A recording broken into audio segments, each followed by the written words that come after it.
Beautiful day here in Tuscaloosa. A day. Alabama split between crimson and white. The reigning college football playoff national champions, as Nick Saban will be chasing history this year. Only two coaches with at least 5 national titles. Bear Bryant the other. Spring game rules. Players wearing black jerseys are not live. You will see punts and kickoffs, but you will not see live returns. Running clock except for the last 4 minutes of each half. We're using 15-minute quarters, a 12-minute halftime, and you will see a lot of players in and out and position battles that'll have changes throughout. We hope to see a good chunk of all 4 who are in the midst of this quarterback battle. As we are underway here in Tuscaloosa, Ardarius Stewart, the return man, will just whistle him as Stewart looks to play a key role as a receiver this year.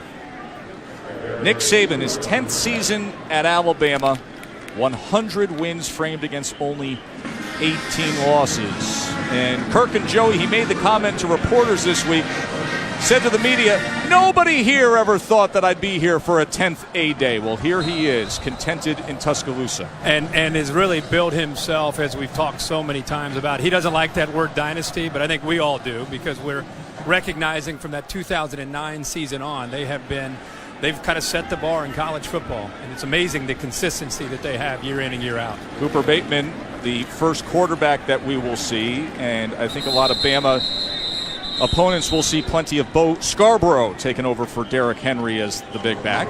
The quarterback battle shapes up this way. Blake Barnett, Cooper Bateman, who started the Ole Miss game last year, David Cornwell, and the true freshman, Joey, Jalen Hurts, who this staff is very high on.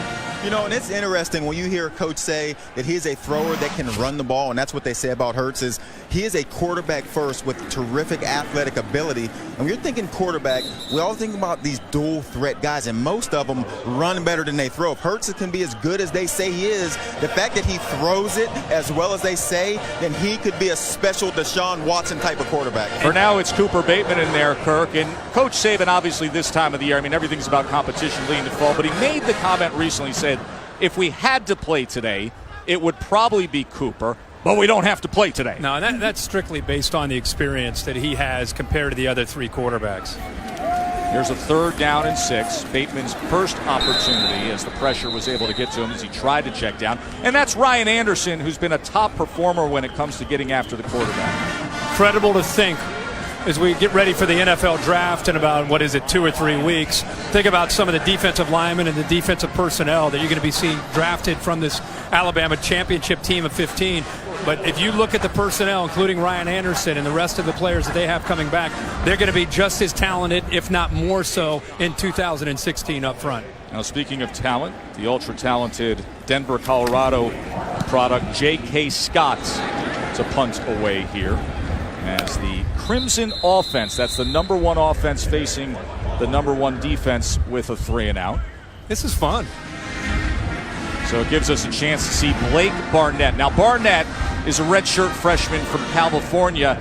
And Kirk and Joey, if you talk to those surrounding the program and those who keep touch with all things Bama, this is the guy who many thought would stamp himself this spring, but there have been some ups and downs.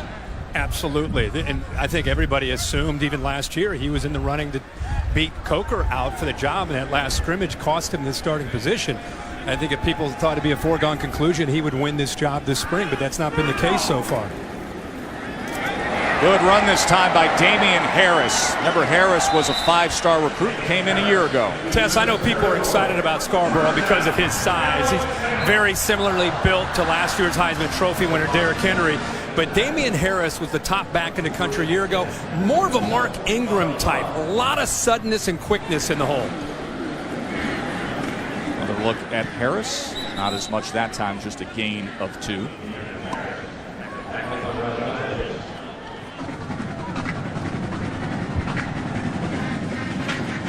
Coach Saban visiting with him yesterday. He's fairly pleased with the level of competition this spring. Harris from Kentucky, 5'11", 214. Second and 8. And not much on the inside. O.J. Smith, among others, Tess, getting to him. Worth reminding people, by the way, Joey and I standing right here next to Coach. We don't get this view very often when we're doing games. Pretty cool. But remember, you already said it earlier, but right now Blake Barnett is fortunate to be working with the offense, with the one offense going up against the 2 defense. And on the other side, you're just to remind people over and over, different teams break spring games down differently. This is not a draft. They do 1s against 1s and 2s against 2s. Here's a 3rd down throw, and that is complete for a first down to Derek Heath. And as Barnett gets himself off to a decent start there. That's why it's fun being down here in the field to see that angle. You could see the receiver come open in the window that Barnett threw that ball into with nice timing and squeezed it into a hole. And you don't have big, wide gaps in this Alabama secondary. Great throw by Barnett.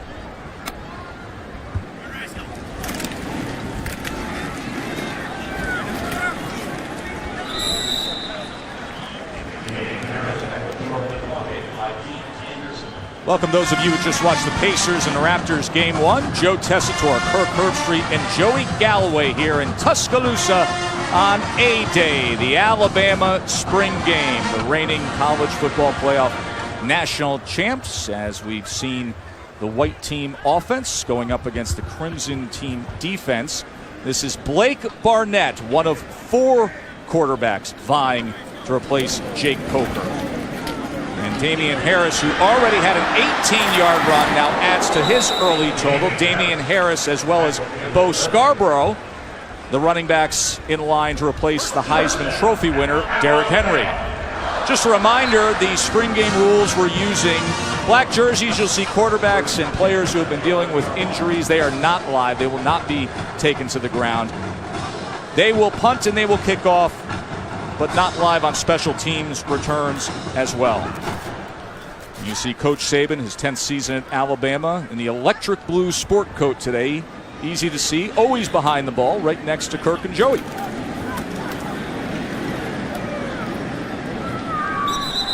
As Harris takes it to the 10-yard line. Yeah, I feel like we have the best view in the house right now. You mentioned Coach Saban, Joey and I right here behind the action, watching this second unit offense move the ball pretty well under the guidance of Blake Barnett. Joey mentioned a couple good throws. Damian Harris has had a few good runs as well. Yeah, this view, and you can see Coach is as serious as if it's game day in the ball. He has his game face on. Me and Kirk back here with this view.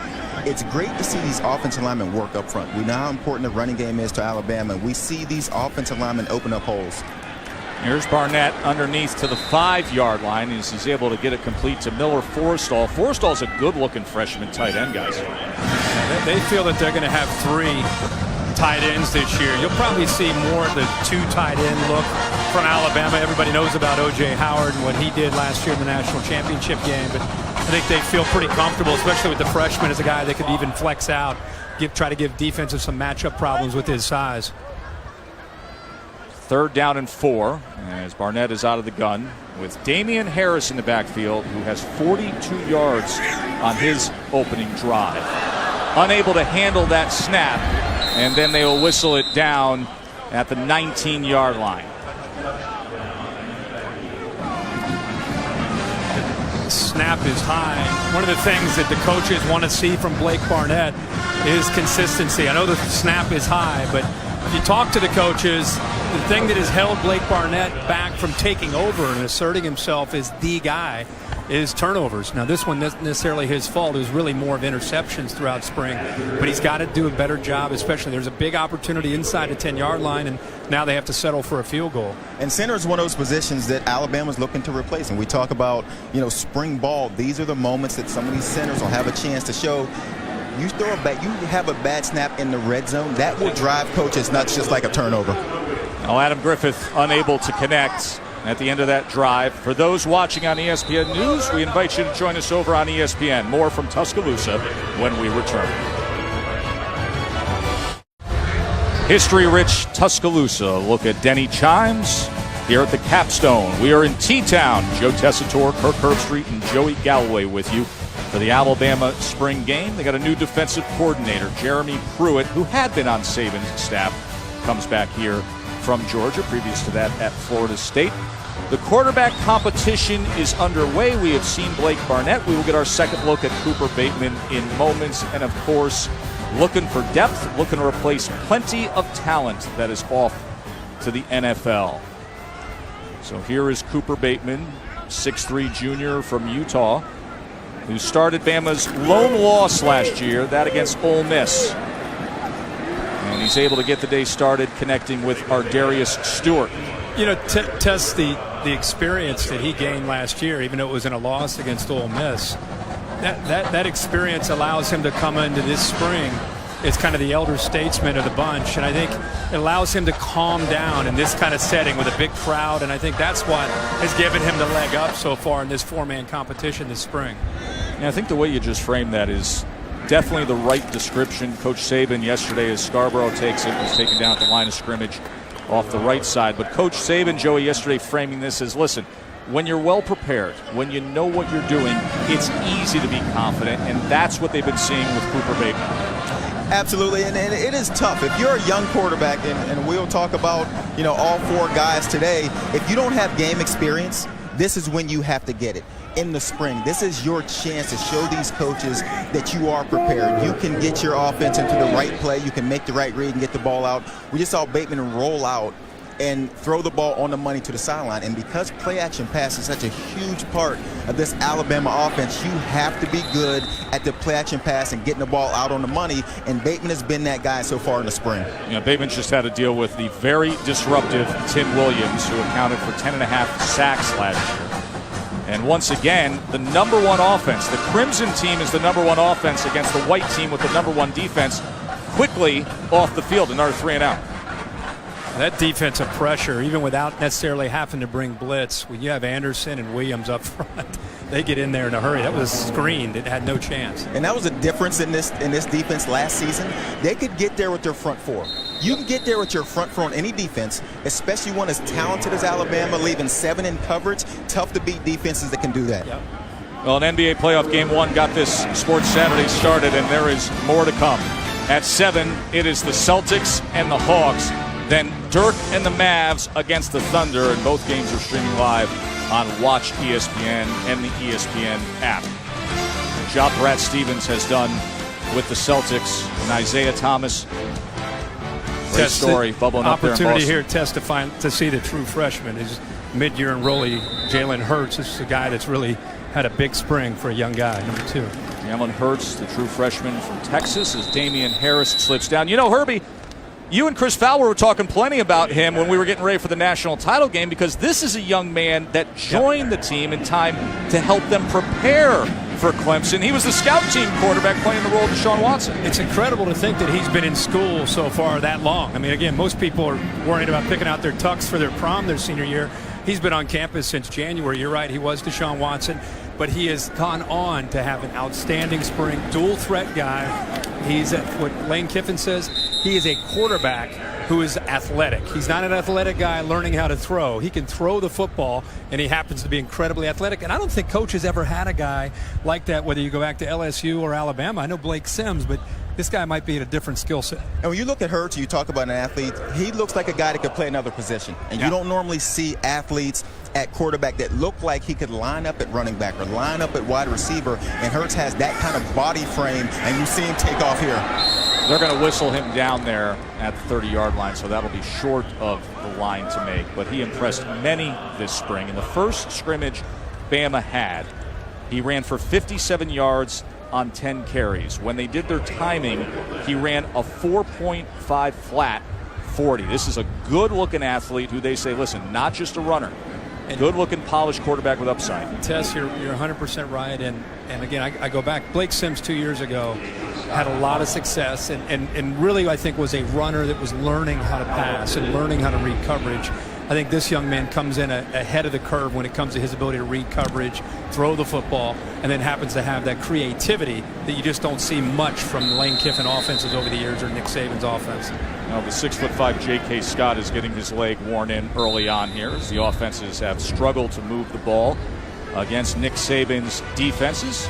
Much more to come from Tuscaloosa when we return. Stay with us.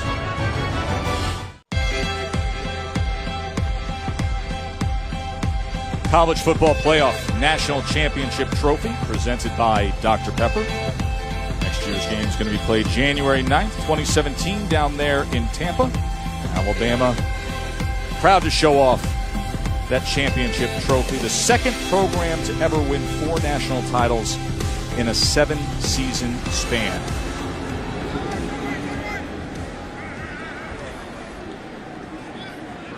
We've seen 3 of the 4 quarterbacks competing for the starting job here in Tuscaloosa. And back to action with Cooper Bateman, who airs it out downfield but is beyond Calvin Ridley. Calvin Ridley, of course, the breakout star last year.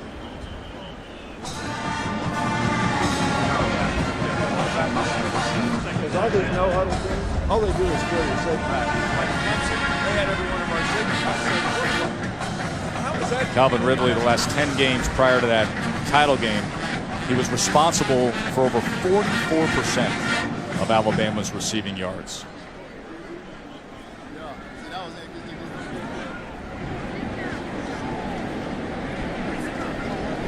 Here's Bateman to pass again.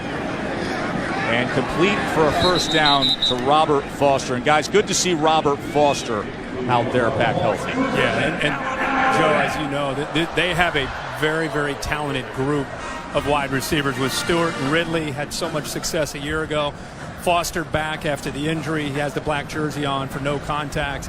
But they feel, here comes Howard into the game as well. Just those 3 and Howard alone give them great experience, great talent. A lot of these guys had a lot to do with the 15 season. And we throw in some of the younger players that they have coming in. They feel very good about that group. Almost a reverse of where they were a year ago. Here's Bateman again. See if he can get himself into a rhythm. He checks down underneath the Hale Henschkes. You brought up the depth at receiver. Richard Mullaney exits. He came in as the grad transfer. Foster back healthy. Stewart started to blossom as the year went on. But Foster, Ridley, Stewart, Cam Sims, and another grad transfer, Joey, coming in is Garrett Dieter, who is a record setter in the MAC. And honestly, I think that's the reason here at Alabama, when you don't have a quarterback and you're searching, that's why you can still be successful, because of those athletes on the outside. Ridley made some plays for this offensive team last season. The touchdown against Florida into triple coverage, the catch on the sideline against Tennessee that was thrown up on a crucial 3rd down.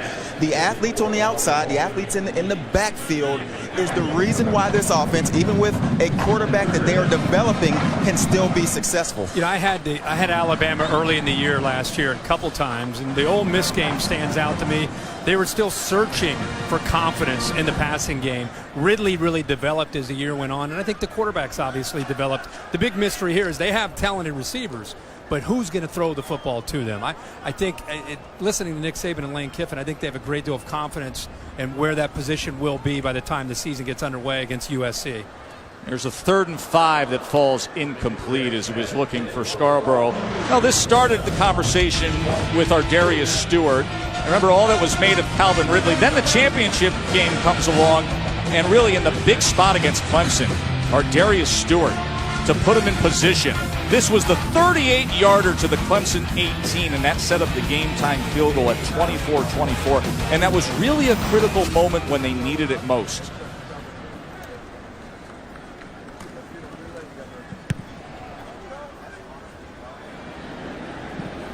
As J.K. Scott's punt goes inside the 10-yard line. Dalen Charlotte with the fair catch there.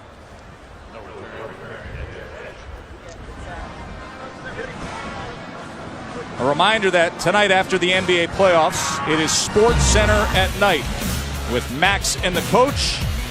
They will get you all the highlights and analysis from a full day of the NBA playoffs at Sports Center at night after the Mavs Thunder right here on ESPN.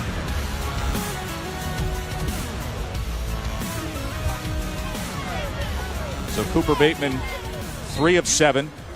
Blake Barnett, 2 for 2 for 18 yards. And a second go-round now for Jalen Hurts. And here is Hurts. You get a glimpse of his ability to tuck and run. The true freshman, early enrollee from Channelview, Texas. Lane Kiffin says by far the most athletic of all the quarterbacks. I held it away, but I could feel it.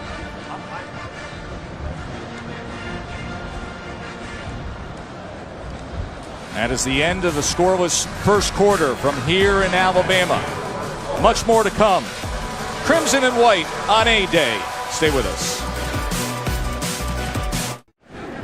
Mark Ingram and Derrick Henry, Alabama's only two Heisman Trophy winners, as Hurts tries to escape pressure and then was whistled there. But Damian Harris making his bid to replace Derrick Henry as the starting running back. This is the group heading into the 2016 season. Scarborough's the big back, very capable. Harris, former #1 overall ranked running back prospect from Kentucky. And B.J. Emmons will be coming in this summer.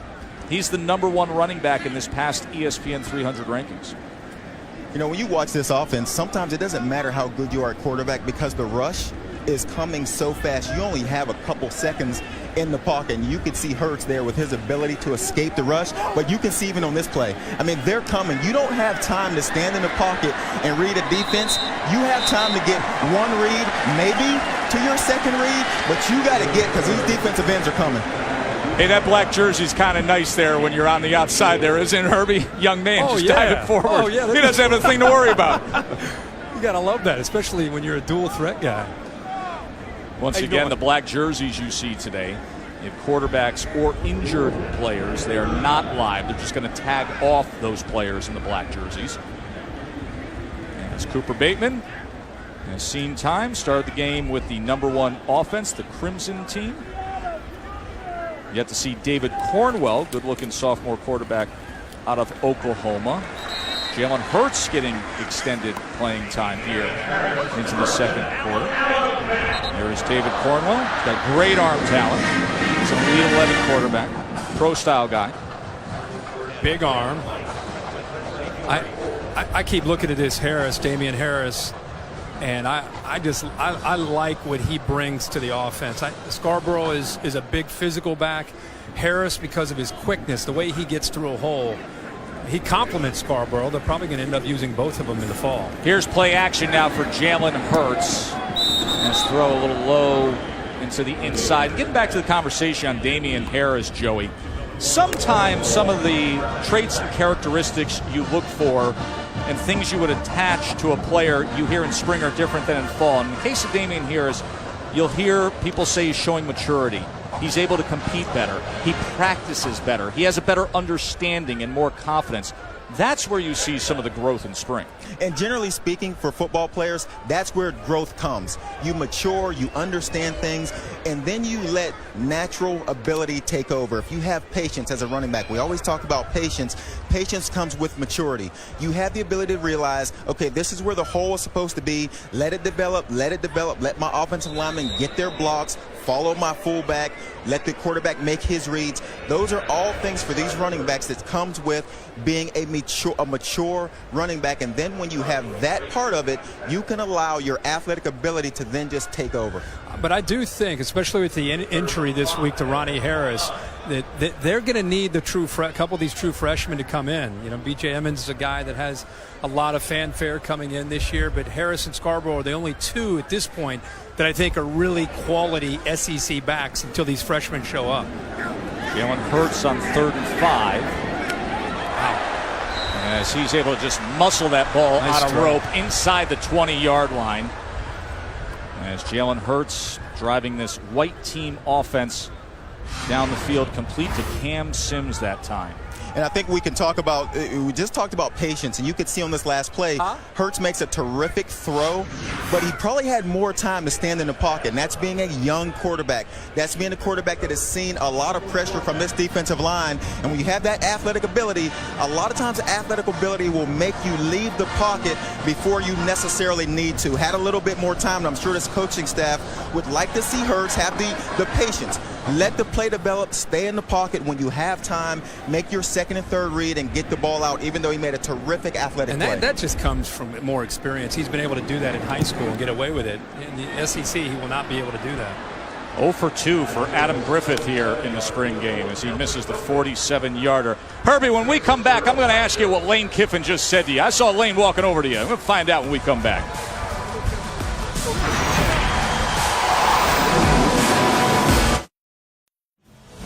Glad you're with us at the Alabama spring game as you're watching the SEC on ESPN. Joe Kirk and Joey with you here in Tuscaloosa. The first team offense only has 1 first down right now, scoreless here in the second quarter. That's the Crimson team. Guys, what did Lane Kiffin just say to you?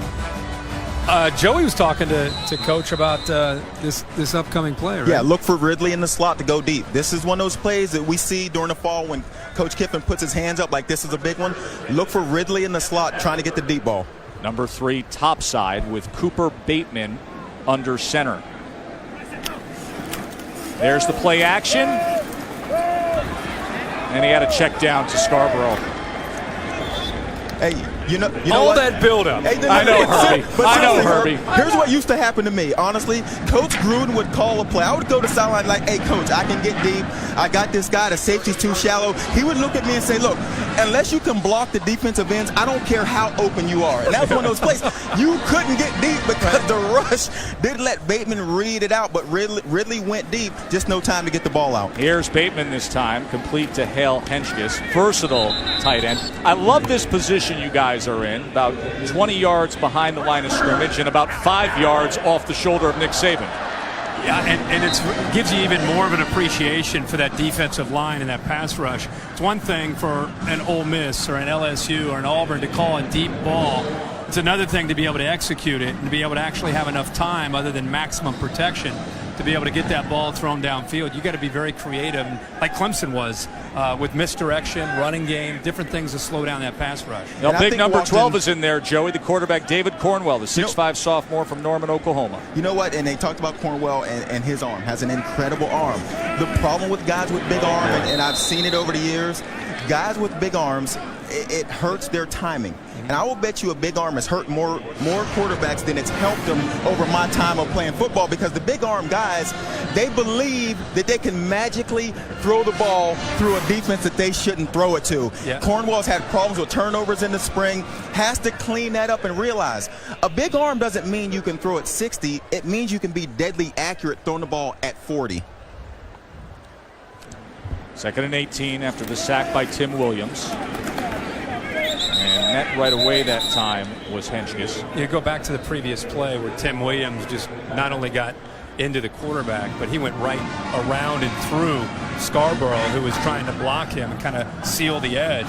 That's something that Derrick Henry did a really good job of last year. It's easy to talk about Derrick Henry and all the running yards and all the things he did with the football in his hands, but he was also very, very good at complementing the passing game with effort in the pass pro. And something that whether it's Bo Scarborough or Damian Harris, they'll have to do a good job. I mean, Tim Williams is one of the best in the country, but he went right through Scarborough. Here's 3rd and 16 now. As Cornwell once again feeling pressure and is just able to get it to Scarborough. You appreciating 56 and wide as much as I am. I mean, you know something, it's Herbie? Almost unfair. And Joey, you and I went to an LSU practice the other day. We were able to see Arden Key, who's like a missile off the edge. I don't know that there's a guy better at doing one single thing, a pass rush specialist right now in college football, than Tim Williams. Last year, 10.5 sacks, 12.5 tackles for loss. He is the master at what he is asked to do, Herbie. What play do you want to call? You can't roll out. Draw. You talked about Call you roll draw. out. Don't he throw. runs through your running back. You can't get out of the pocket. And then you call a play when you stay in the pocket and he comes around your tackle. Herbie, I don't know what plays you have on your play card, but what do you want to call when you have a defensive end that you can't get around, honestly, and you can't stand you know in the what pocket? you're going to have to do? You're going to have to test him in the run game. That's the one area. Last year he was in as a specialist. 3rd down he would come in. This year he's going to be an every down guy test, and that's the part of his game I cannot wait to watch, is to see him be an every down player, sealing that edge and showing that he can be physical against the run game. We know how quick he can get into the backfield rushing the quarterback, and teams are going to know that, but I think it's going to be important. And look at his legs. He looks a lot thicker than he did as the season ended last year, and I'm sure that's to get ready to play every down and defending the run. Yeah, great tool for this guy, Jeremy Pruitt, his first year as Bama's defensive coordinator, was here on the staff for many years, won national championships here, then went over to Florida State, won a national championship, then spent the time at Georgia, coaching transition there, of course. comes over here. It's interesting, Joey. Jeremy Pruitt was able to arrive here in Tuscaloosa in time for the transition. He was around Kirby Smart while they were preparing for the national title game. He was really able to get a jump on things in the transition. It really was. And how about inheriting a defense like this at Alabama, and then you add in the fact that he's been here before, he's been with Coach Saban, and the difference for him now, after being with Jimbo Fisher, after being with Mark Richt, and being around guys that are offensive coaches, you step in to be the defensive coordinator under Nick Saban. With the wealth of talent you have, the success, the ceiling is extremely high for this Alabama defense. And then he said, a lot of people would be amazed if they had never worked for Coach Saban again, but he's had that opportunity and then steps back into it. This defense should be just as good, if not better, than the defenses we've seen in the past. Right now it's the Crimson defense, the number 2s going up against Blake Barnett and the white team offense. That was thrown behind the intended target. Blake Barnett, the recent issue in spring has been turnovers. In the last scrimmage, he threw 3 interceptions. A lot of folks around the program, Herbie, thinks he's pressing a bit, that he was supposed to be the guy, and he's trying too hard to be the guy instead of just making good decisions. Yeah, that's part of maturing and being able to handle that. He came in as a 5-star, can't-miss guy. Came very close last year to winning the job. In fact, it came down to that last scrimmage where he did not have a great day because of turnovers. He threw 2 pick sixes, and I think it's just a matter of having so much confidence. You press. You're trying to make a big play every play, and in this offense, you do not need to do that. The national championships earned under Coach Saban. 4 here at Alabama. He has 5 overall. The most recent, a thriller. 45-40 win over Clemson out there in Arizona. And Alabama, king of the hill again. Their 16th claimed national championship. There's Blake Barnett back to pass. As that was nearly intercepted that time. Sean Burgess-Becker. As Tony Brown deflected it away. They're going to have to go deep, Tess. I mean, seriously, when you watch the defensive backs and how they're playing, and that was about a 12-yard hook. And when you see defensive backs breaking on a hook, offensively you think we got to go deep to back these guys off and make them respect our ability to run past them. Barnett again.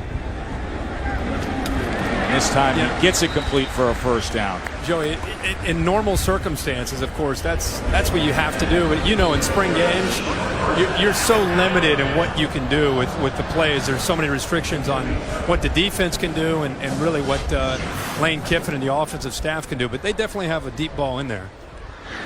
Damian Harris, who's had some moments where he has flashed this afternoon. Blake Barnett is 3 for 5. Hurts 2 for 3. Bateman 5 of 9, and Cornwell 2 of 5 passing.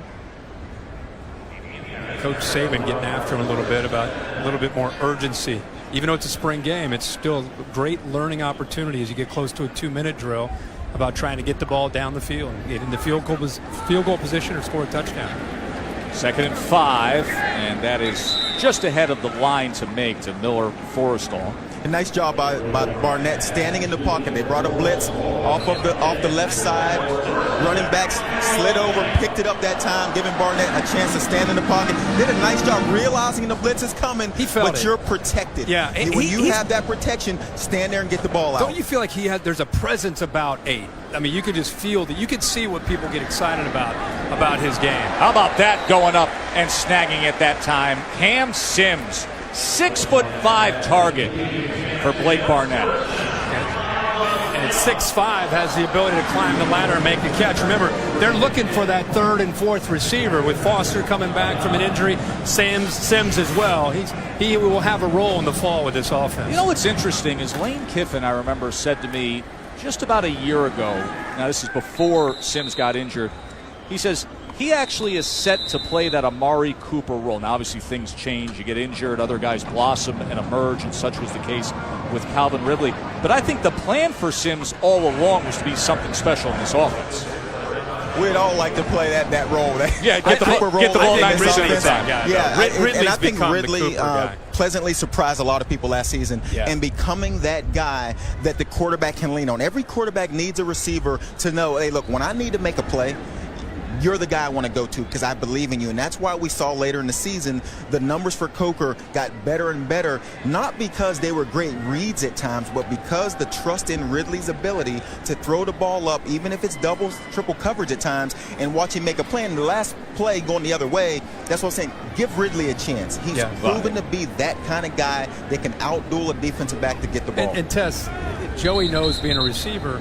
When he was at Ohio State, from the very first time he got a chance to get out there to emerging throughout that first year, he became a totally different player. So it's very natural and normal for receivers. The game's moving fast. There's noises. It's just a little intimidating.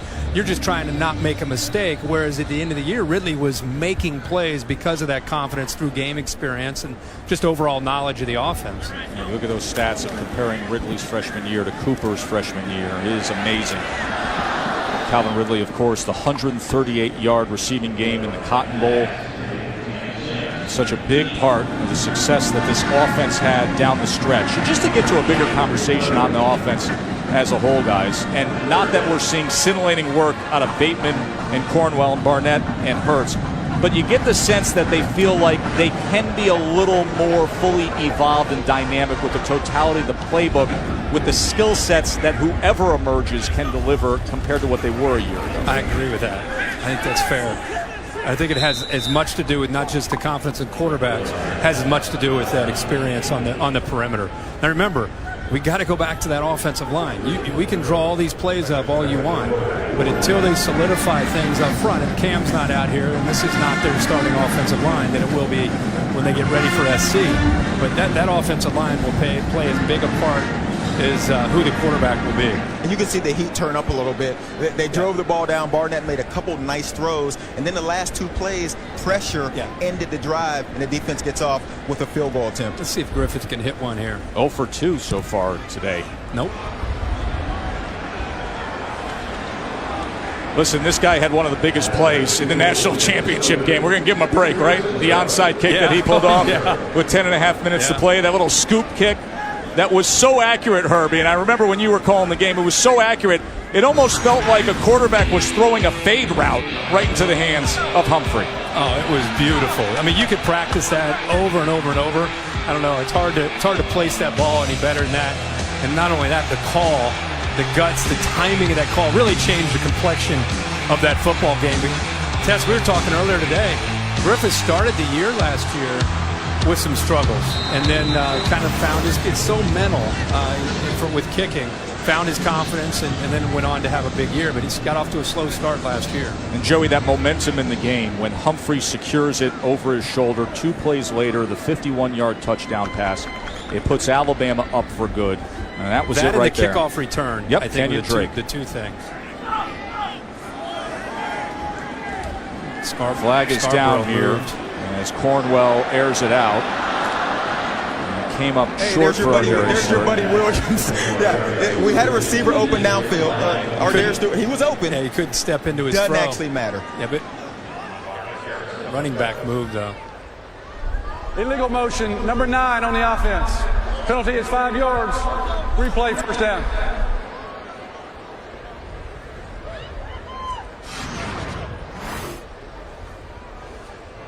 I think we need to put 2 guys on 56. Yeah, I think you need more than that. That may not help. As you see, Tim Williams right in the face of David Cornwell. He's been right in the face of every single quarterback he's been opposite of over the course of the last 12 months. Let's keep an eye on him here. Poor 78. Here's Cooper Bateman. I mean, that's a draw. Ruben Foster was messing that up pretty good. Usually on a draw, you hit your last step, and then you kind of bring the defensive rush to you. I mean, he hit his last step, and he turned over and looked over his left shoulder, and he saw Williams coming again. Again, the play has no chance. And you guys joked about getting a tackle some help. Kervin is serious. He needs it. Someone's going to have to come over and chip. Herb, I don't know if it's going to be you. Someone is going to have to step in here eventually and chip Williams off the edge.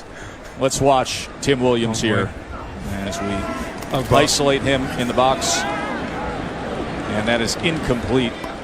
No, that was not the same pass rush that we've been saying. It wasn't. And Bateman, but that's the difference. When you have a good pass rush, Bateman looked like the rush was coming. You know what I mean? Right. Got back to the pocket, got the feet chopping, and got the ball out as if the rush was coming. And at times, you got to realize as a quarterback, you have some time. Now, it's not often, but when you do, you have to take advantage of it. So we got 3rd down here. I think draw or screen. Cooper Bateman with the #1 offense was today's starting quarterback. Back in there here. 3rd and long for Bateman. And here comes Williams again. There he is. Nice. That is not fair. Tim Williams off the edge all day long. Well, you know what's going on right now? Opposing offensive coordinators in the SEC and at USC are watching this, and they already knew about him. But it's just a reminder about what they're gonna have to face in the fall. And the thing is, you can't just slide his way because, again, we don't even have Jonathan Allen out here. Ryan Anderson, Thompson, Deshaun Ham. It's amazing how gifted they are, considering they're going to lose 2 guys that are probably going to be first-rounders. Start looking around the SEC with Myles Garrett at Texas A&M. Yeah. Already mentioned Arden Key at LSU, Carl Lawson down there at Auburn. And there are DNs in the SEC this year that are just freaks.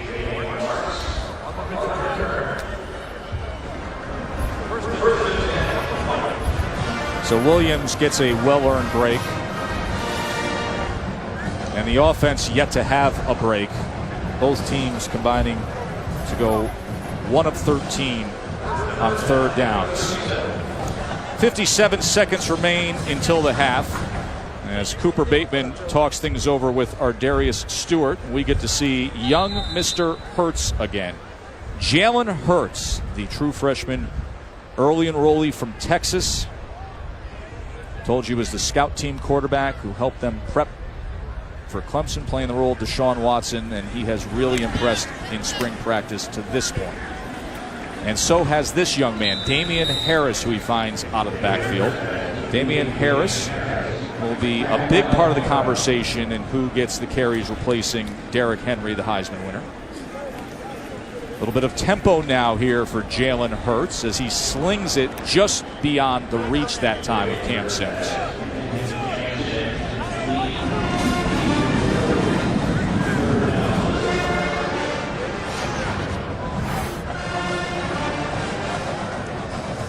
All right, Joey, we got a run over here coming.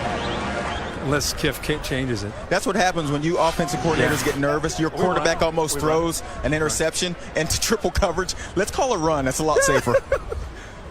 And Damian Harris tried to jump back. First down. In there. It is indeed Rashaan Evans with the tackle. Seeing more of Rashaan Evans on the inside. We're going to go corner and up here.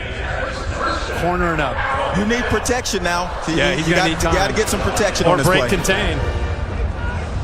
He's got the protection. Now he's got a break. Get to the outside, and he will turn the corner past midfield. I'm going to mark him down actually right near midfield. You see he's not live wearing that black jersey.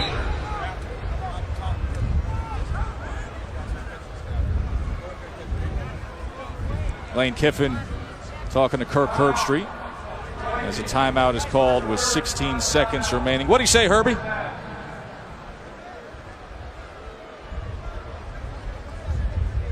What'd you get, Herbie?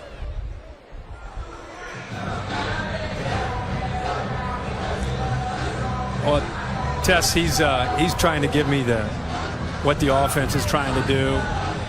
He's got the headsets where he can still pick up on what they're doing, even though that right now the white squad has the football. And I'm watching Coach Saban talk to Hurts after the last play, and a crucial play by Hurts. And being a young quarterback, the thing he did was he got tackled inbounds, and he forced the offense to use that last timeout. And Coach Saban's coaching him up, letting him know you have to throw the ball away, get it out of bounds, stop the clock so you can save your timeouts. And those are the kind of things you get with a young quarterback, and those are the coaching moments in these spring games that you expect to be corrected by the time you come back for the fall. Saban described Jalen Hurts through 14 spring practices as being smooth as silk. A guy who can run, can throw it, very athletic. great upside with this young man. Jalen Hurts. All right, Tess, we're going high-low on 28 to the right here. See if they can work it. Had to step up in the pocket and now extend the play, and in doing so, his only option was Damian Harris as it falls incomplete, and 8 seconds will remain as the clock now ticks down to 4. You get a tricky clock sometimes in these spring games, boys. They'll do as they please.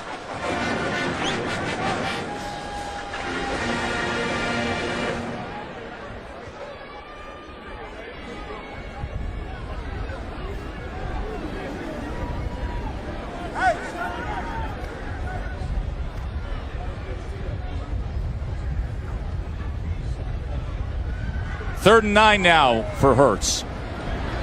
And he finds Derek Keith. Good effort here from Hurts just before halftime.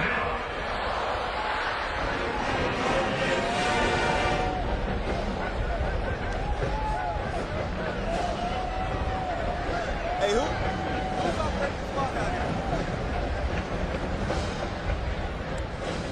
Calling it 3 seconds remaining here in the half.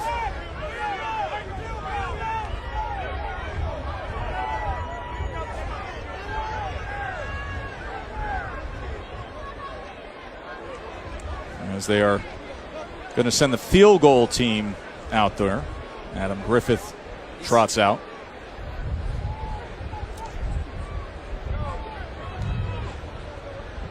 This should set up as a 54-yard attempt from where he is.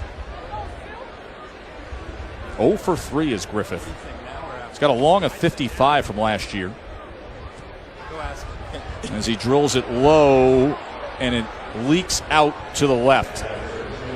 So it's a first half that Adam Griffith would like to forget. Damian Harris did run for 91 yards in that first half. He was with the white team offense. Rashaan Evans had 12 total tackles, 7 solo, but goose eggs on the board as the defense is dominated. Head down to Kirk and Joey with Coach. Coach, spring ball, it is what it is. What did you see there in the first half? Well, I've been impressed with the young guys at quarterback, their athleticism. They made some plays. I think we're struggling a little bit on the first team with the first offense is having trouble with the first team defense up front. So they're distorting the timing of everything, so the quarterbacks haven't been able to operate. But Damian Harris has done a good job in the game. So there's some good things, but I always say in the spring game, when you don't score a lot of points, everybody says you're really bad on offense. Well, how about maybe you're pretty good on defense? So. Yeah, and speaking of defense, Coach, we're watching Williams completely disrupt everything that the offense is trying to do. Were to be some adjustments to try to give Curvin, the left tackle, a little help blocking Williams? Well, the 2 tackles on the first team without Cam Robinson is a little bit of an issue. 56 is a matchup for a lot of people. We really don't plan stuff like that in the spring game, but we probably need to, or Tim's going to ruin the game. Thanks, Coach. Thanks, Coach. Tim Williams dominating performance, the pass rusher. Tim's going to ruin the game. He basically ruined it for the offense in that first half. More to come from Tuscaloosa when we return.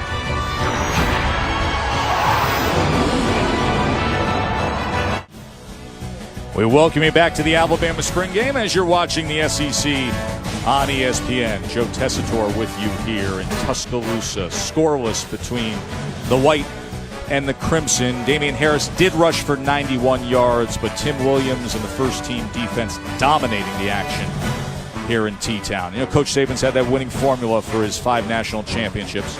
Last year's included an immovable defensive line, just the way it was years ago on his first title, a team that included our fellow analyst, Marcus Spears. Marcus takes us closer to the Bama big man on the D-line.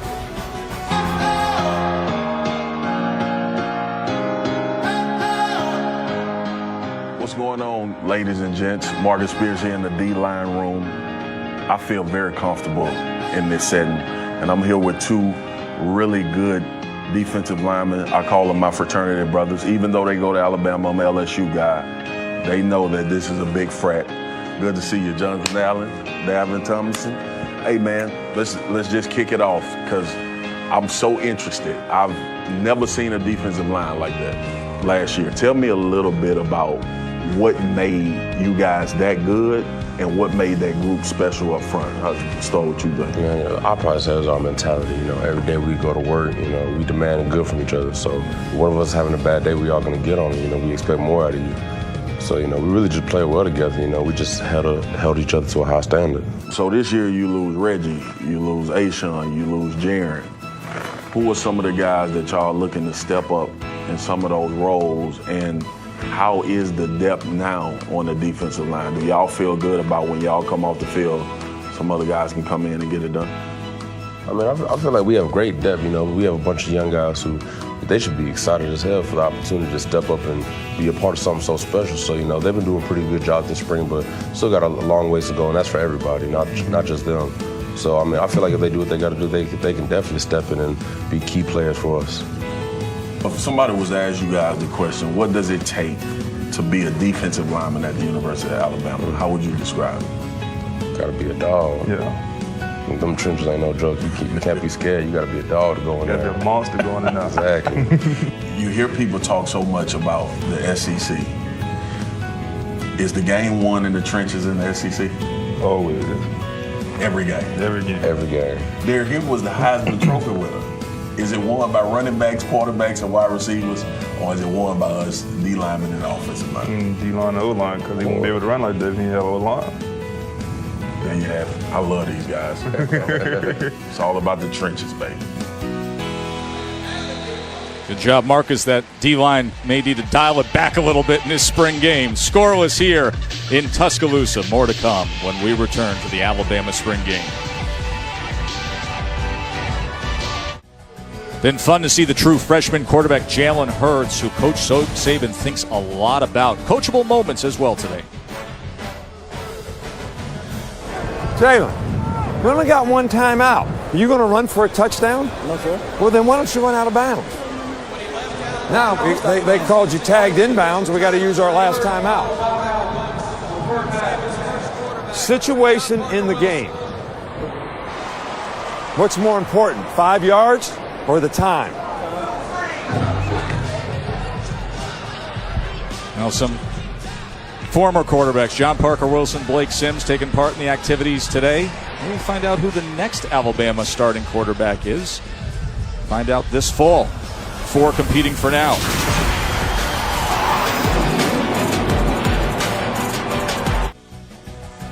There's John Parker Wilson. He jumped out of our screen moments ago as we got a glimpse of Jake Coker. 4 quarterbacks trying to see who will be the man to replace Jake Coker. Cooper Bateman started the day. Whereas Coker coming off the national championship, well-earned ring. Bateman and Cornwell and Barnett and Hurts all in action here at the Alabama spring game. Second half when we return to T-Town. See what Lane Kiffin offers up here with this Crimson team offense. The number ones who have struggled against the number ones on the other side of the ball.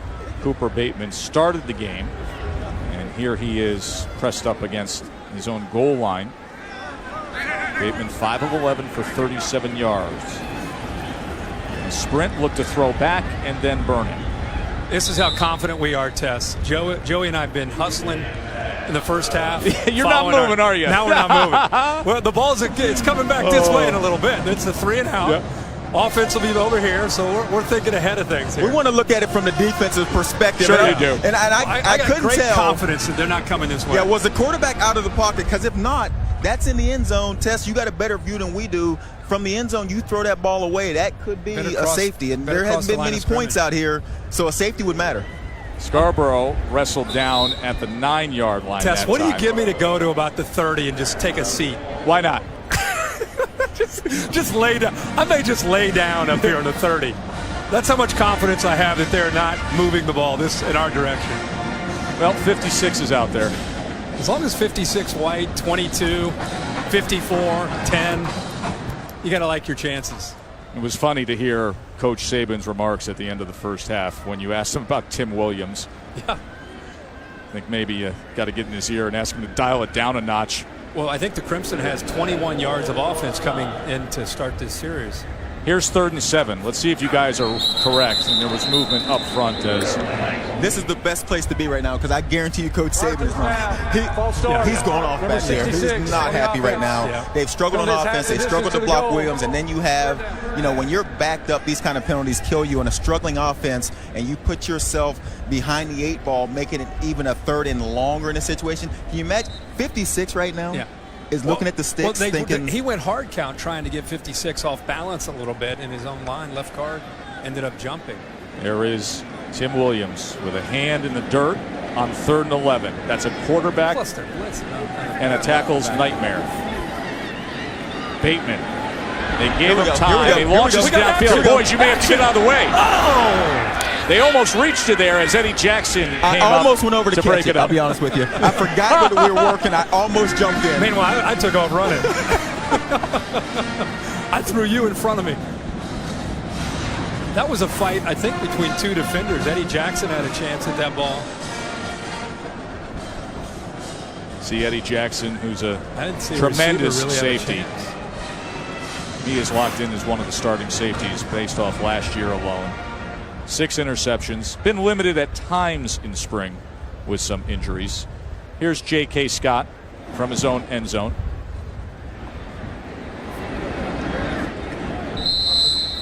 Coach Saban and the mighty defense with Jeremy Pruitt. Of course, he has led so many defenses before in terms of being a leader. Fortune magazine released their list of the world's 50 greatest leaders. You got the CEO of Amazon. You get Chancellor Merkel of Germany. You got the Holy See, Pope Francis. You do have an Auburn alumnus in Tim Cook, the CEO of Apple. And then the highest ranking sports figure among the world's 50 greatest leaders is Nick Saban. That according to Fortune magazine, releasing that list recently. Guys, we're blessed with the opportunity to sit with Coach a lot, prepare for game broadcasts, spend some quality time with him. It does not take long to understand how he sees the big picture of everything in life. Well, and what impresses me so much, and we talk about it so often, is just the consistency of it. You know, you see it, whether any sport you're talking about, you see a team that can have a big year, a couple big years, but it's hard to maintain it for 8 or 9. I think of teams like the St. Louis Cardinals in baseball, the New England Patriots would definitely fit that category. And what we've seen from Alabama since 2009, it's because of the way he's always evolving, always growing. It's not like he said, well, this is the way I did it at LSU and the way we're going to continue to do it. He's changed in the last 3 years. He just always wants to learn and continue to be better than he's been. Anthony Jennings able to tag Jalen Hurts. Which requires amazing intensity, Joey. It does. Intensity and willingness to get up every single day and go to work at it. You know what I mean? Not take a day off, not take a play off here or there. Every single day expecting not only from himself but the people around him to have the same drive, the same intensity, the same desire to be good. And it doesn't help when you're bringing in these athletes, as we're standing out here next to some of these guys, and the look of some of these athletes down on the field for Alabama, not just the guys on the field, but the ones on the sideline. You can see how they continue to just reload. Even the guys on the sidelines that don't have pads on, you look at them and say, man, that guy's huge. These players, offensive defensively, are as good as anywhere I've been. I think Urban Meyer and Nick Saban have the best ability to recruit a 5-star player and make him realize that once he shows up on campus, you're really not that significant. Don't worry about your NFL career right now. That's not important. Have that dream, but that's going on the back burner. We're going to win. While you're here, we're going to win, and we'll worry about your individual success in the NFL later. And they've had so much. They're about to have 3 or 4 more first-rounders this year. They do that every single year. But while they're playing at Alabama, the focus is on winning championships.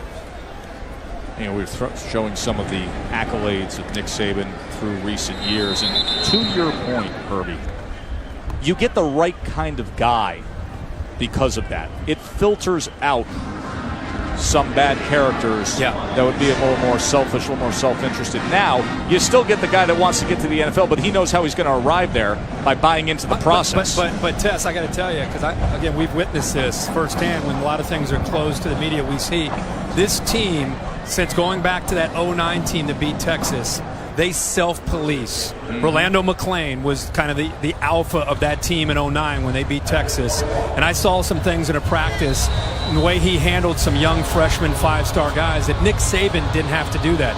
Kirby Smart didn't have to do that. Rolando McClain did that. And then that, Hightower did that. C.J. Mosley did it in his own way. We saw it last year with Reggie Ragland, and that's the big thing. Is Reuben Foster going to be that guy? Is Ryan Anderson who's going to be that guy this year? But they've had tremendous leadership from within the organization, not just a coach yelling at a player. It's the players yelling at each other. They had a big one down the sideline to Ridley. They just missed Ridley down the sideline. That'll absolutely be a play that Coach Kiffin will go back on film and talk to his quarterback and say, hey, these are the ones. These are the ones that I put my arms up and have a big one. And I guarantee you Ridley goes back to the huddle, as any good receiver does, and it has a discussion with his quarterback. I was open. Yeah. David Cornwell in at quarterback. There's Scarborough. He was wrestled down by Reuben Foster, the first to get there. They may have missed their one chance, too. Remember, Scarborough's the guy who's the bigger of the two backs that are being featured today. He's 6'2", 230, so more in line with what was offered with Derrick Henry last year. Damian Harris has had the better day. Got a little more wiggle to him. 5'11", 214. And this is the struggle, setting up a third and long. This is what the Alabama defense wants you to be in. And if you miss a play on first down and then run it on second, and you get into these third and long situations, here comes 56 off the edge. Here comes these defensive exotic looks that are tough to throw into. And again, you have to start making this defense pay. On that third and long, that's a play that could be completed downfield. You have to take advantage of it. We're playing for a steak, right? Whoever wins here is going to get some steak. Yeah, they go old school here for A-Day. The winners get the steak dinner, the losers, franks and beans. What I want to know is, do we get a steak either way? Because I think first score should get the steak the way this game's going. Sudden death steak dinner, Herbie. Busy day for J.K. Scott again with all the struggles. First team offense.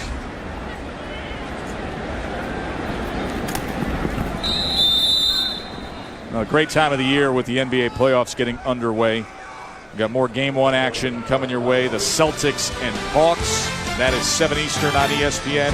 Then doubleheader continues with the Mavs and OKC. Westbrook, KD, and the Thunder. Both games are streaming live on Watch ESPN. Galway, you and I are going to sit back, get some grub, watch a little NBA playoff action. You up for it?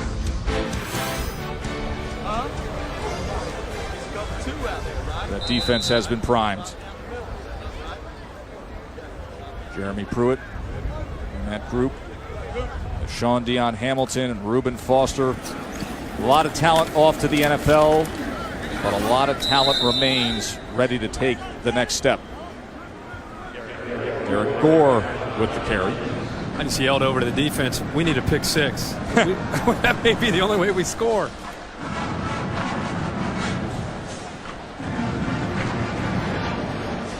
Hurts hands off again to Derek Gore. Oh, did you see Rashaan Evans shoot that gap? I was talking to Coach early. He's 32. With the loss of Reggie Ragland, you have Reuben Foster in the middle. The linebacker play is so important in this 3-4 defense, and they're hoping that Evans can pick it up and learn by the time they get ready for their first game. There's so much to learn when you move from the outside, where he was more of a rush specialist, to now trying to be an every down guy in the middle. That was great to see his instincts there and shoot that gap and have the ability to penetrate. You know, the one thing I always think about guys with Rashaan Evans, and I remember even his freshman year when he was playing special teams, he goes 100 miles an hour and will throw his body recklessly into anything on every play. And there he is again, and he's able to get Jalen Hurts. Right on cue. And I was watching him the entire play, and we're down in the field. I don't know if you have a replay of that, but it was amazing to see the speed. As you were saying, 100 miles an hour. Joey and I were seeing him go at 100 miles an hour. And I think the way we're seeing Hurts play in this second half, maybe there was some discussion about sitting in the pocket and reading the offense, because the last two drives you could tell he's starting to stay a little too long now. Yeah. Needs to take off on the last play, nowhere to go with the ball, let your athletic ability take over. And that's a young quarterback has to learn that there is a place where I have to stand in the pocket and read the defense, and then there's a place where the clock has gone off. Let my athletic ability move the chains, and let's live the fight another day. Now, Rashaan Evans, 16 tackles, 8 solo tackles in this spring game.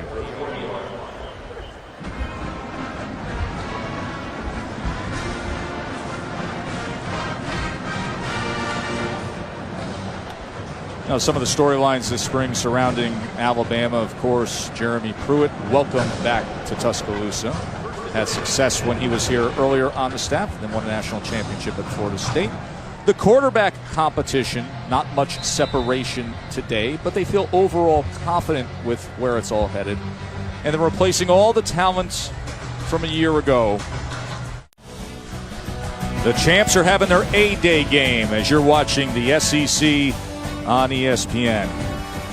Joe Kirk and Joey with you here in Tuscaloosa on a day when Coach Saban continues to nurture his freshman quarterback. Jalen, you got to get rid of the ball. I mean, I know it's an over route. I know it's long development. I know it's max protection. But we can't take sacks, man. We can't get negative plays. Gotten a look at Jalen Hurts. Good-looking true freshman, early enrollee athlete, as well as Blake Barnett. Hey, I love how he's approaching. It's just his way. I love how he's involved in talking to these quarterbacks, trying to help them. Lane just telling me a little out and up. Same play they used against Michigan State to Ridley here against Eddie Jackson. See if they can get him. There's the move. Here's the throw. And it's far to the outside as Eddie Jackson had coverage on Calvin Ridley. Guys, let's get everybody up to speed on the 4 quarterbacks today. Not much to make of it. Is there anything you take away, perhaps something you didn't realize about this group that you've seen today? For me personally, nothing. I mean, I don't think you've learned anything today and said, oh, wow, how about this, good or bad. I think Blake Barnett, for me, you can just see the skill. You can see the talent that he has. And it's really just a matter of making better decisions. I think Blake Barnett will be right in the middle of this, even though throughout spring he has struggled and maybe dropped a bit. I think by the time they get ready for the game in Dallas, I think you'll find that he'll be right in the mix. He's just got to be smart and make better decisions. I think as you look at Hurts out here today, and we played the 2 audios of Coach Saban talking to Hurts and explaining to him part of the game, you realize this kid was reading high school defenses not long ago, and now he's going against an Alabama-style defense, and there's a growth part of that that's going to have to come with maturity as finally we go downfield. Herb, nice call. Herb Street, you call that one? Nice call. Yeah, that was me. That was me. David Cornwell to Calvin Ridley, and now Lane Kiffin and that Crimson team knocking on the door with a 33-yard reception. They caught him in a blitz, and they caught man-to-man with Ridley against Eddie Jackson. Eddie Jackson 4 is a veteran guy, but that is a matchup any quarterback would love to have, is Ridley going to a post corner against a safety. It's like getting Joey Galloway lined up against a safety. We take that all day. He can still run it, too, let me tell you. I always tell quarterbacks, if it's a receiver against a safety, man-to-man, take the receiver. Safeties can't cover. There's first and goal now with Cornwell in the gun. Looking to the left, key in there, throwing to the corner, and beyond Ardarius Stewart. Minkah Fitzpatrick had coverage. Minkah Fitzpatrick is an outstanding young defensive back. Yeah, goes from that star position where he's been over the slot as a freshman, now out to corner for Cyrus Jones, who moves on to the NFL. This secondary has a lot of experience. Marlon Humphrey on the other side. And the safeties with the freshman Rodney Harrison becoming a sophomore, Eddie Jackson, kind of the veteran of the bunch in the back. And this will be a very, very good secondary by USC. Second and goal run. Scarborough just trying to move the pile. Wrestled down just inside the 5-yard line that time. Deron Payne and Ryan Anderson there. This is where having a dual threat guy or a threat of a quarterback really can open up your playbook. You know, if there's a threat of that quarterback running a zone read, you know, the defense always has to be aware of that, so it makes it easier to do other things like run the football or throw the football on the perimeter. But with Cornwell, that is not an option. And I think our approach as we're looking at this game is how can they get points on the board. If you're coaching this, you want to see your quarterback maybe operate a pass in this situation down in here, because you're going to need him to prove see my that he knows what to do. Here's third and goal. Cornwell has time and threw it to the outside of Stewart. He felt that pressure. Stewart, like an inside move, then back to the outside. He was isolated one-on-one against Minkah Fitzpatrick. And I think he felt and let that blitz, I think, ultimately impact his accuracy there.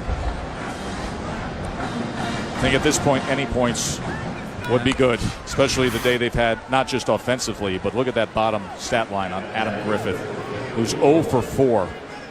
Some long range attempts, and now the chip shot from 21 yards.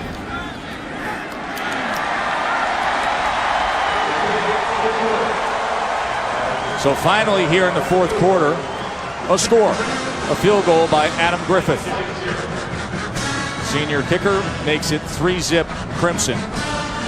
Hope you've been enjoying the broadcast. I know a lot of fans out there with questions as to the immediate future of this Bama program.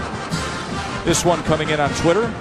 Guys, how hard will it be to get the team all in on the sense of urgency to win like last year's team had? The one thing I will say here, Kirk and Joey, is that if there's any key word that Coach Saban guards against, it is complacency.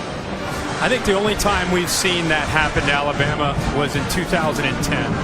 After they won the championship, the first that Nick's had here. They came back that next year with a lot of those players returning, and I think they let that affect them. And I think they learned from that, and then they won 2 straight against LSU and then Notre Dame. I don't think that'll be a problem. I don't want to just act like it's a given, Joey, because you lose some key pieces. I've never seen a team so motivated from the players as that team last year with Reggie Ragland, a big part of that. Yeah. The defensive linemen with Reed and Robinson. I mean, they really did a good job of pushing their peers, and they're going to need other guys to step up this year and do that. And we came down here on the bus tour in the summer, and we had a chance to talk to Robinson and Ragland and interviewed those two guys, and they told us that the entire defense is losing 10 pounds so that we become more athletic, a faster defense. And I don't know that I'd ever heard of an entire defense, each man deciding we're going to lose 10 because we were outrun, like we weren't athletic enough the year before, and the way the season ended to Ohio State. So they came in focused saying, look, we're going to be better on defense as a team. And as you covered them during the season, and even after the season, before they went into the playoffs, never seen a team so focused as the players. Talking to the players, and each guy focused on doing their job. And I think as you have that focus, and you talk about the leadership of the players, and you bring in all these 4- and 5-star athletes and letting them know now you're a part of us. It's just not you being a 4- or 5-star guy. You're part of us. That focus is why this team finished the way they did last season, and we'll see what they do this season. Here's Blake Barnett looking over his options, trying to extend the play, going around Coach Saban. I think at that point the whistle has to blow. Coach Saban might go nuts. Coach Saban, those are the plays. Those are the ones you can't have offensively, Herb. As a quarterback, you can't put your offense in that kind of situation. Clearly, the athleticism was not there to get away. No, but I like his idea. When in doubt, run behind the blue jacket. If you get to the blue jacket, excuse me, Coach, can I please hide here from your defense? Yeah. And I think when you're using your 64-year-old head coach as a human shield, the play should be exhausted. 2nd and 24. Barnett. Wow, nice throw. Good throw over the middle and complete that time is Xavier Marks. Marks is an interesting facet to the Alabama offense. Small guy, 5'8", 163, but a track guy. He can burn it up. And the fact he's small and he's coming across the middle there, he threw that right directly over a defender, and then had the touch to come right down to a shorter receiver. And that's what you talked about earlier. That's a receiver and a quarterback being on the same page, reading the zone, reading the soft area, get it out on time. Huge first down for this offense. Here's Barnett again. But see, that's where he gets into trouble. He makes a good throw, and this is exactly what's held him back from taking command of this job. Makes a good play, comes right back, almost predetermines in his mind. I was standing 5 feet behind him. He was looking left to affect the defense, to make them think he was throwing left. Immediately came back to throw to his right, and instead of reading it, He just anticipated that the play would be there, and he's very lucky that Rashaan Evans did not come up with an interception there. He did not read that. He just thought that looking off the defense would work for him. That you can't predetermine. More from Barnett here. Better. Just settles in that time and gets it completed. Crossing midfield that time was Derek Keith, 6'4" receiver from Cincinnati, Ohio. Crafty receiver, they say.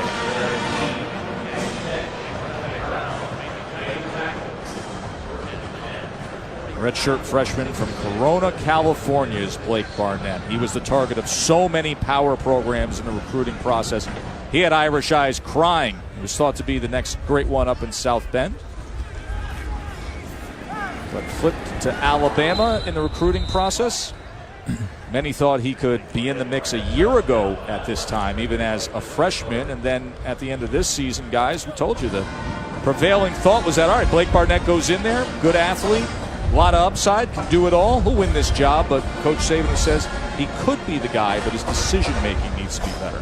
And you can see the offense gets rolling and gets a couple first downs. What's coming from the defense? A blitz to the outside, gets a sack, and now creates that second and long. As a quarterback, you got to know, you get things on track, you got to expect that defense to send a blitz at you. You can't take a sack in that situation.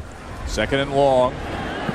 Downfield, tried to throw a catchable ball, but it was short to Cam Sims, who had to slow down and had coverage with Kendall Sheffield.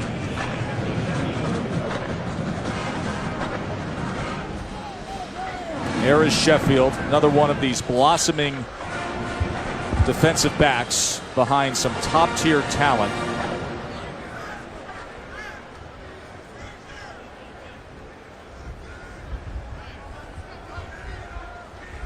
Blake Barnett, 9 of 16 for 112 yards. 3rd and 19. And the pressure coming in once again that time, as it was Christian Miller, good-looking linebacker from South Carolina, who has shown upside. Tess, I like the look of Christian Miller and would not surprise me at all. You know, every year they find guys for their specialty packages. They get 5 and 6 defensive backs, the nickel and the dime. Last year it was Tim Williams and Rashaan Evans becoming those pass rush specialists.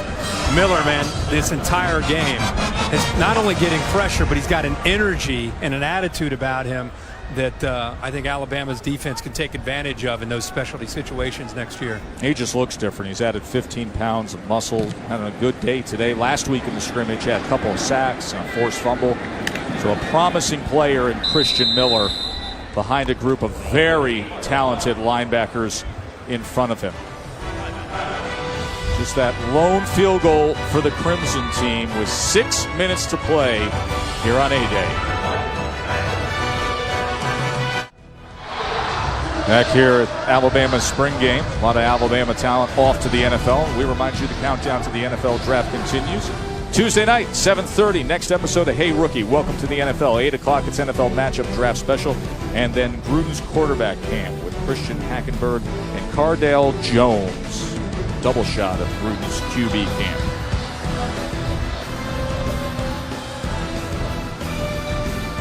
Be interesting to see where some of the Alabama star players from last year's title team end up in the NFL draft. Linebacker Reggie Ragland could be very, very high on that list. Cooper Bateman and Bo Scarborough and that Crimson offense just beyond Coach Saban. And Ridley couldn't secure it. Twitterverse curiosity as to the tie. Speaking of Reggie Ragland, who steps up and replaces Ragland as the signal caller on the quarterback of the defense? I mean, Reuben Foster's name has to be in the mix as a guy that's of great interest, right? Yeah, I think that's the guy that they're hoping. It's the most natural. He had a big impact on this team last year, but there's been a great history and heritage of middle linebacker play with the intangibles. And that's the thing with Reuben Foster. We know he's going to make a lot of plays. Can he provide the intangibles that so many of these inside linebackers have over the years? They blew that dead as the ball came out. Because the middle linebacker, not with the tweet, not just sets the defense. He is the guy on the sideline that's talking to the defense. They're making adjustments within the game with Jeremy Pruitt, and they're going to be talking about what they need to do better. And he is kind of the eyes and the ears of the players, and he kind of is a liaison between the players and the coaching staff. So Reuben Foster has to prove to have that kind of ability, or somebody else for that matter. I think Eddie Jackson on the back end can do that. I was going to say, when you have as much experience on your back end as Alabama does now with Fitzpatrick and the guys back there, your play caller, which is usually a linebacker, makes his job a lot easier because the guys on the back end have the same amount of experience that they can also get those calls from the sideline and not necessarily have to worry about getting it from just the linebacker at all times. So when you have that kind of experience, that play caller can be a safety, can be a linebacker, even a defensive lineman, because there's so much experience that guys also know how to look to the sideline and get those signals from the coaches. Kirk, Jeremy Pruitt mentioned to us, he said, hey, listen, for me as the defensive coordinator, biggest change for me, I was just working with Jimbo Fisher and Mark Richt. Those are offensive guys. With Coach Saban, he got the defensive guy to lean on, to bounce stuff off of as well. Absolutely. It's a different role as a coordinator. When he was here for those 6 years, he was a secondary coach, and Kirby Smart was working and being as the coordinator. And people know, when you and I and Joey, when we call Alabama games, it's very hard not to always talk about Nick Saban when it comes to the defense, but you got to remember that Kirby Smart had everything to do with the calls.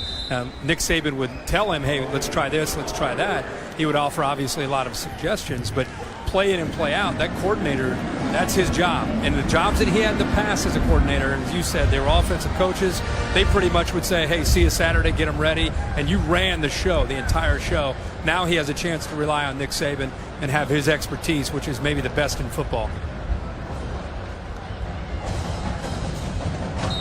The Crimson and White teams split up here on A-Day game have now combined for 14 punts off the talented leg of J.K. Scott. Now that means a lack of offense. Tipped and caught this time. A fortunate bounce. Flag comes in at the end of that play with Cam Sims. That was Rashaan Evans getting involved in deflecting that ball as Jalen Hurts continues to get extended time. Personal foul, face mask on the defense. That penalty is half the distance to the goal. First down.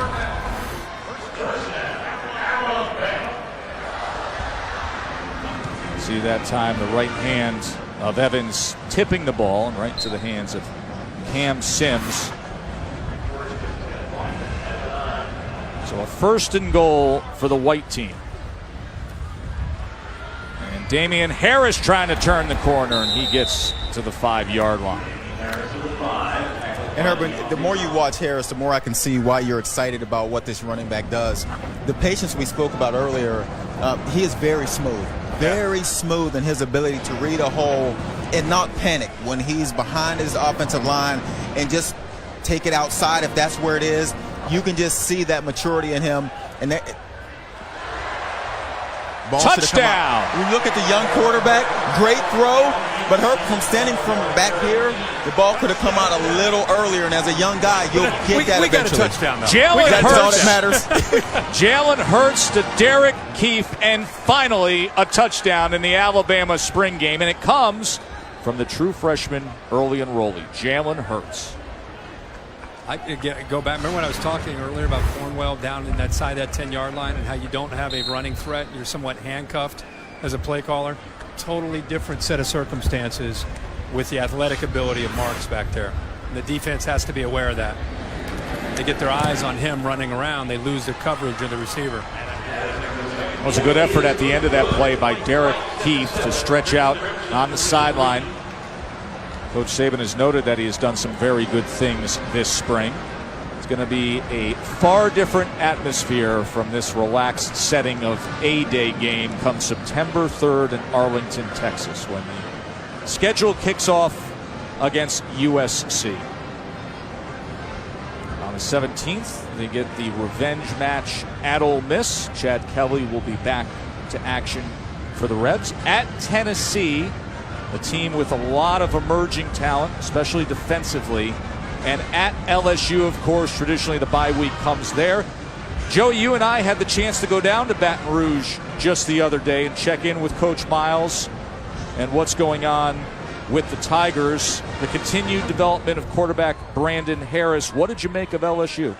You know what, and I walked out of the meeting with Coach Miles, and the first thing I thought is, I don't know that I've heard a head coach sound so confident in the spring. All of these coaches, when you talk about spring ball, they all tell us about the problems they have and the injuries they're dealing with and how they have to find a new whatever it may be. Sitting in with Coach Miles, he is as confident in his team this season as I've ever heard him, because they're talented.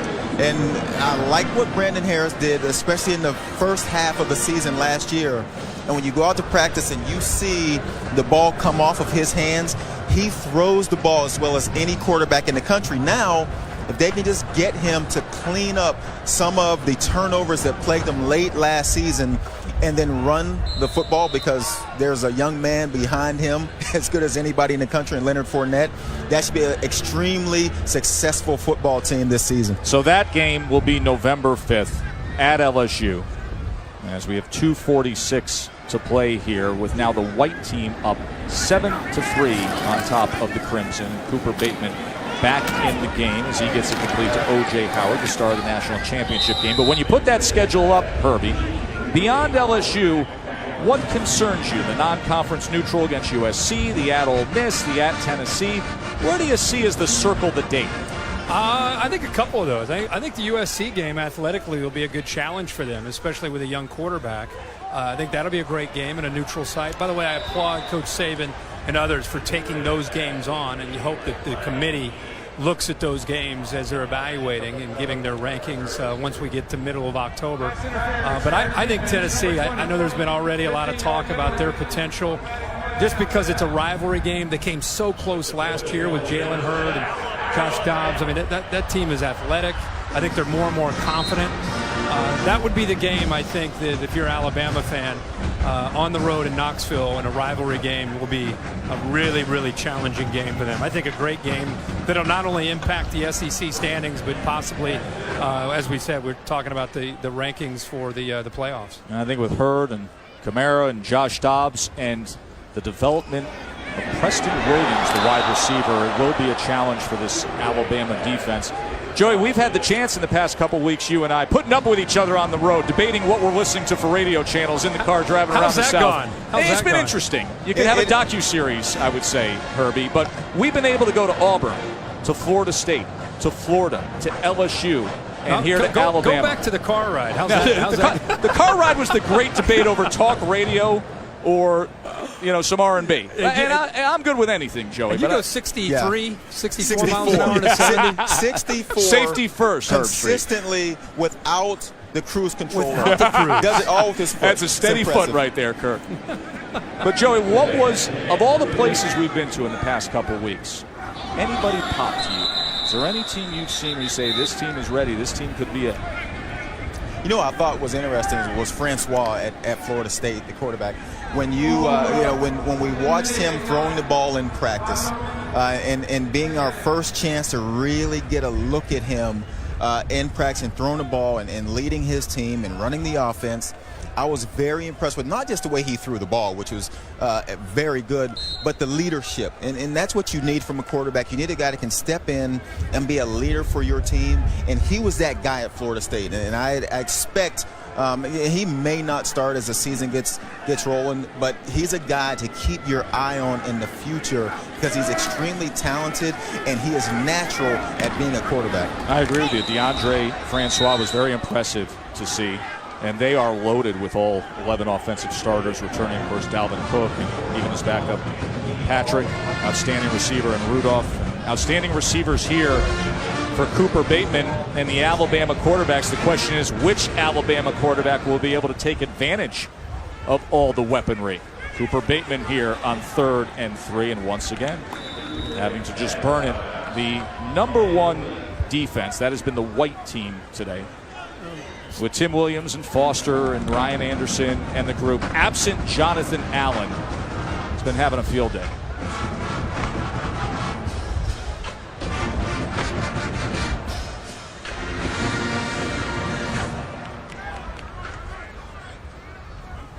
Cooper Bateman 7 of 19 for 56 yards passing.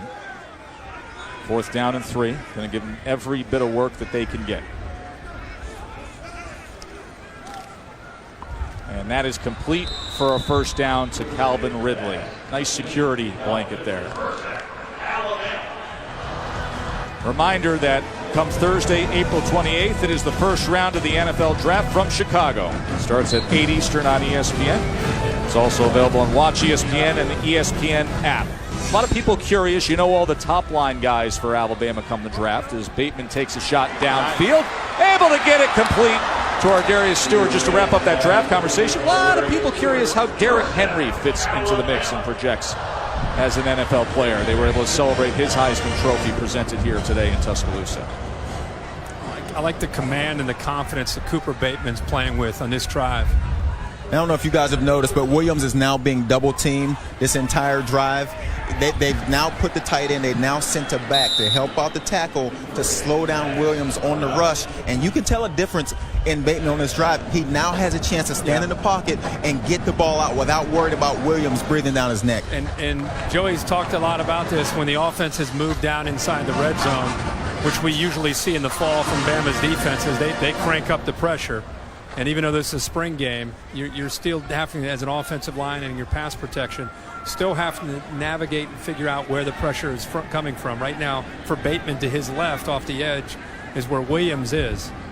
There is Tim Williams off the edge. 2nd down throw, and pressure got to him, and Bateman throws it out the back of the end zone. Listen, 1:08 left. You got Lane Kiffin over there with the Crimson team. Number 1's the offense. He wants to come from behind her here. He wants to win this game. Trust me. All kidding aside, as sloppy as this has been and as dominant as it has been for the defense, I mean, people are not sitting on the bench down here. No. I mean, they're playing not just for pride, but bragging rights and having a chance. They're trying to win this game. I mean, this is for real. And a stake, which matters. 3rd down and 10.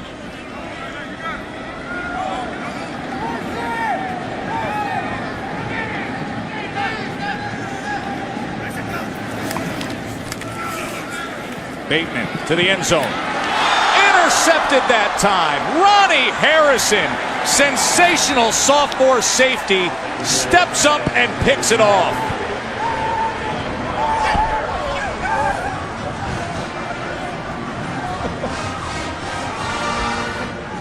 Oh my God, they're fired up. The red zone, the reason it's tough to throw the ball is the decisions have to be quick. Those safeties don't have to drop. They can squeeze the play, and Harrison read the play. He clearly got a great jump. The instinct's there to feel it. It wasn't so much that Bateman was really late. It was just that Harrison did a really good job of kind of anticipating what that route would be, and he jumped it. That White was giddy. The White team was giddy. Yeah, I had to get on my toes there. I honestly like thought they were going to run me over. They're coming. A big play by Ronnie Harrison as Jalen Hurts looks to finish things up. There's that takeaway belt, that turnover belt that Ronnie Harrison now holds on to. Ronnie Harrison is the poster boy of recruiting ranking services missing. This is a young man that had a verbal to UNC. Bama coaches saw him for 5 minutes and said, why are there not more stars attached to his name? They loved him in a camp. He flipped to Bama. He's from Tallahassee, Florida. Florida State comes in late. A lot of recruiting experts missed on Ronnie Harrison. He was awesome last year as a true freshman. He was an early enrollee, and he's continuing to develop into a role that often becomes one of the prime pieces of an Alabama defense. It just goes to show that the rankings a lot of times are accurate, and many times they're not. Think about if Alabama did not offer Ronnie Harrison, what would his ranking have been if Alabama didn't make that offer? Because after he made the offer, everybody else said, well, if Nick Saban's offering him, we got to offer him. Just never know. And he is an athletic guy. Played quite a bit last year. 6'3", 216, and he can cover. This game's not over just yet. We gotta hold him again. Let's go. 3rd down and 4. Jalen Hurts from his end zone, and it is complete for a first down. To give him some breathing room, Herbie, to Derek Keefe again. Keefe from Cincinnati had the touchdown catch. That's a nice throw again by the freshman. With again, big third down, backed up close to his own end zone, puts the ball right on the money, keeps the clock moving.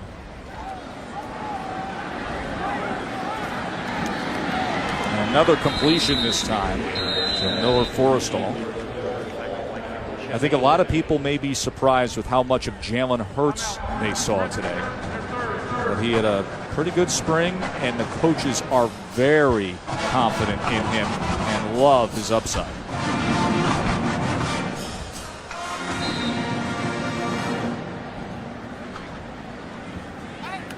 He dominated in some of the spring testing they did as well. Ran a 4.5, power clean 315. They limited him on the squat. They said, you're not doing more than 455. And this is a fine-looking athlete, Jalen Hurts. And able to get that complete to Damian Harris. Harris had a good-looking day. And for over 100 yards rushing. Dangerous in the open field with checkdowns.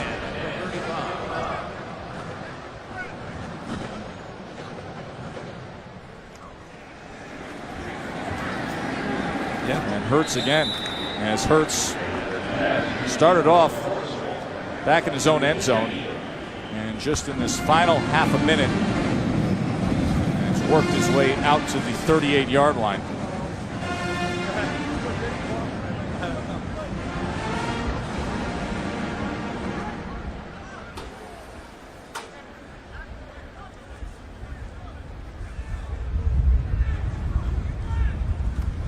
Why not one more for Jalen Hurts as he smartly slides down?